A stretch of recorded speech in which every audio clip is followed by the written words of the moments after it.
दिवा शहरात सोमवारी दिवा व्यापारी संघटनेकडून बंद पुकारण्यात आला होता। त्याला दिवा भाजपने पाठिंबा देत सहभाग नोंदविला।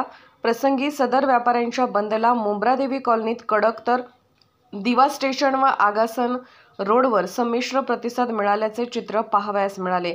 दिव्यातील अनेक व्यापारी वर्ग तसेच अनेक संघटना या बंदमध्ये सहभागी झाल्या होत्या व व्यापाऱ्यांनी आणि नागरिकांनी उत्स्फूर्त प्रतिसाद दिला होता व स्वेच्छेने आंदोलनात सहभागी झाले असल्याचे यावेळी दिवा भाजप मंडळ अध्यक्ष सचिन भोईर यांनी सांगितले। या आंदोलनात अत्यावश्यक सेवा वगळून अनेक आस्थापना बंद ठेवण्यात आल्या होत्या। मुंब्रादेवी कॉलनी रोडवरील अनेक व्यापाऱ्यांनी एकत्र येऊन भाजपच्या महिला मोर्चा अध्यक्षा सपना भगत व दिवा मंडळ अध्यक्ष सचिन भोईर व भाजप व्यापारी संघटनेचे जयदीप भोईर व विजय भोईर यांच्यासह भाजपचे अनेक पदाधिकारी व कार्यकर्ते एकत्र येऊन दिवा पोलीस चौकीत पोलीस प्रशासनास निवेदन देण्यात आले। यावेळी दिवा पोलीस चौकीचे सहाय्यक पोलीस निरीक्षक शहाजी शेळके, के तांबे व अमोल कोळेकर यांनी सकारात्मक आश्वासन दिल्यावर भाजप दिवा मंडळ अध्यक्ष सचिन भोईर यांनी आभार मानले। व्यापारियों पे जो लगातार घटनाएं होती जा रही है, उस हिसाब से दिवा व्यापारियों संगठन को बीजेपी भाजपा भारतीय जनता पार्टी ने जो हमारे को समर्थन दिया है, उसके लिए भारतीय जनता पार्टी के सचिन दादा भोईर का दिल से सभी व्यापारियों की तरफ से हम धन्यवाद निश्चित करते हैं। जो कि इनका इलेक्ट्रिक का दुकान है, इनको कुछ 6-7 लोगों ने बुला के इनको बहुत मारा। इनका कान का पर्दा भी फट गया है, नाक का नस भी पूरा फट गया है। पूरा रिपोर्ट है कलवा शिवाजी हॉस्पिटल का।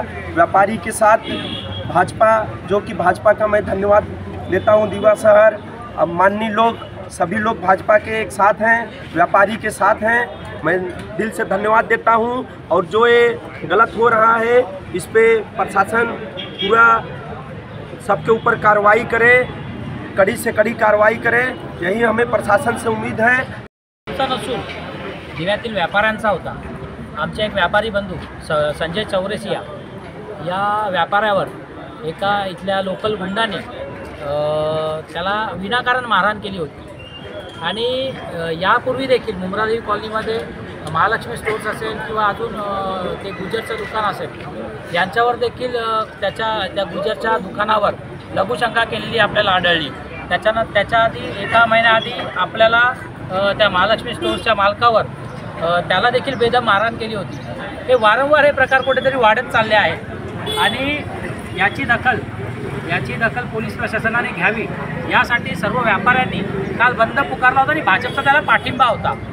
आणि या बंदामध्ये आम्हाला खूप लोकांनी साथ दिली आहे, खूप व्यापाऱ्यांनी साथ दिलेली आहे।